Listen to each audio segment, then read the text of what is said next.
Alfred Allohim. Asar bosh qahramoni Aydan Allohdan nima uchun bu darajada zorlanib uni kechirishini so'ramoqda. U qanday gunoh ish qildi? Hozir sizga aytib beraman. Kadrakelning qo'limdagi mana shu 3 ta asari ham ma'lum darajada kitobxonlar orasida iliq qabul qilindi.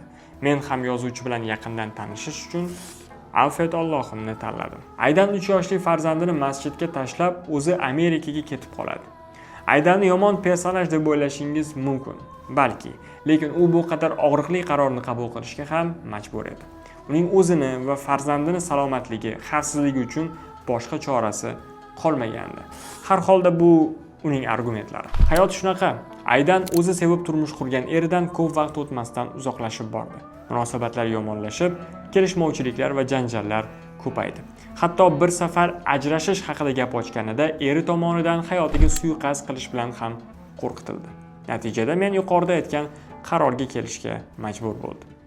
Olmadi sabab Green Card yutib olgan Aydanni hali Amerikada nimalar kutib turganini tasavvur ham qila olmasdi. Hozirgacha qilgan hikoyam kitobning mana shu sahifalariga to'g'ri keladi.